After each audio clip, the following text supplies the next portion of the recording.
My name is Lindsey Doland and this is my learning story. In our Learning Theory and Application course at Ambrose University, we were challenged with the task to be architects of learning experiences. By designing comprehensive unit plans based on the instructional design framework, we were able to make a learning experience that was real, visible, and for everyone. To facilitate our learning, our instructor invited a large variety of guest speakers, all of whom were experts in their fields, to come and share their knowledge of instructional design with us. One of our initial guest speakers was Joshua Hill, a 21st century learning specialist in the Rocky View School Division, who spoke with us about the idea of making learning real for our students by challenging us to come up with ideas of partners and places that we could connect with, as well as real-world problems that we could solve with our students. We then discussed the concept of make, create, and do as a way to make student learning visible. Both of these brainstorming discussions were the foundation upon which our instructional design framework of making it real, visible, and for everyone were built upon. After coming to a greater understanding of this instructional design framework, our class then broke into groups of 3 to apply our understanding of the framework to our own unique unit designs. Our group chose to base our unit upon the Grade 6 Sky Science unit, while simultaneously pairing it with the Grade 6 Social Studies unit outcome of citizens participating in decision-making. Making it real. Our groups were initially asked, how are you going to make your unit plan relevant and real to your students?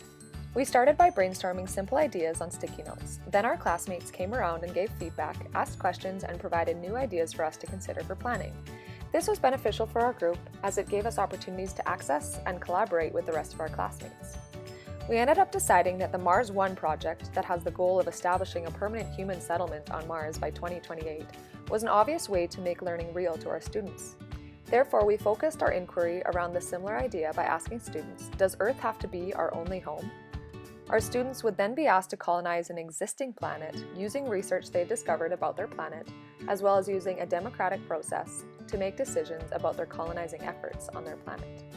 We aim to hook our students by showing them audition videos for the Mars 1 project, as well as video segments of WALL-E and The Martian. Within the domain of making it real, our class was then challenged to utilize the Understanding by Design framework of backwards planning. Part of this challenge was to come up with big ideas for our unit. We discussed in class that big ideas should transcend time and curriculum and are developed from the program of studies. They give meaning and importance to facts and are able to transfer to other topics, fields, and life. Therefore, we focused our inquiry project around the all-encompassing question, does Earth have to be our only home? We then brainstormed and discussed more specific ideas by breaking down the specific learner outcomes in the Sky Science unit and grouping them. Our instructor, as well as other guest speakers, then helped us to edit and broaden our big ideas so that they could be more transferable to other times and places. We were then challenged with the task of designing essential questions to frame our study. We discussed as a class that these questions are to have no simple answers and should lead to more questions and deeper understanding. They are supposed to provide a system of student inquiry to focus on final products of learning. Some of our essential questions included: how do the unique components of our solar system affect our survivability? How does the movement of our solar system affect the rhythm of life on planets? How does our position in relation to the sun affect our environment? And what is the relationship between Earth and the rest of the universe? We also attempted to make learning real for our students by incorporating community resources and experts into our design for learning, such as field trips to the Aerospace Museum in Calgary, as well as Skyping with Chris Hadfield. Once these big ideas and essential questions were established, we then brainstormed tasks and activities and how we would assess our students. Making it visible. Our design groups were then asked, how are we going to make learning visible for our students? Again, our instructor provided us with the opportunity to learn from the expertise of guest speakers such as David Chandler from Trickster Theatre, who helped us understand how to make learning visible for our students by utilizing the Act to Learn principles. He explained that acting out elements on the curriculum creates a physical memory of the learning experience, thus creating more engagement and deeper understanding. We were also fortunate to meet another guest speaker, Rick Gaudio, who assisted us in understanding the importance of documenting and journaling learning by creating learning stories just like this one. While designing our unit plan, we utilized the ideas of both these experts by giving our students an opportunity to act out their learning and research about their planet's rotation around the sun, daily rotations, and rotation of its moons. We would then ask our students to video record and document this learning to add to our class website.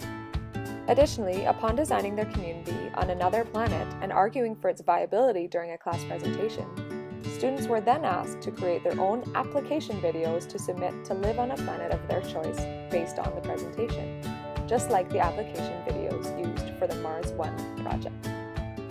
Last but not least, our groups were asked, how are you going to make learning available for everyone in your class? This question is based on the Universal Design for Learning framework to design units that attempt to eliminate all barriers of learning for all learner types.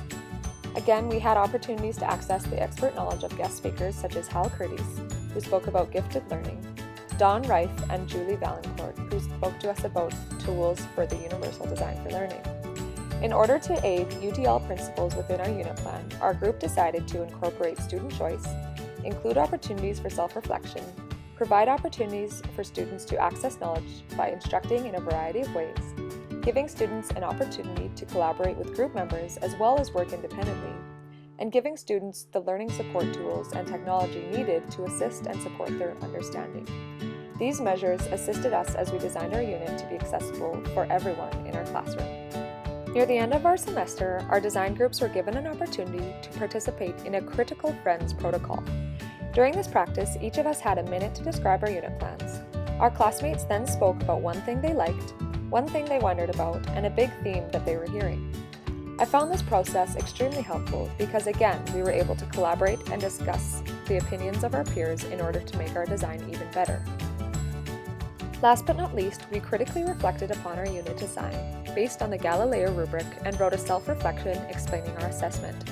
This gave us opportunities to see where our planning had gone off-road and also gave us an opportunity to learn for the future. Throughout this process, I came to a deeper understanding of the instructional design framework. I now feel more confident in designing comprehensive unit plans that start with a big idea and essential question in order to make learning real, visible, and for everyone. Thank you to Barry Allen for making this learning possible by designing and facilitating a course that enabled me to become an architect of learning.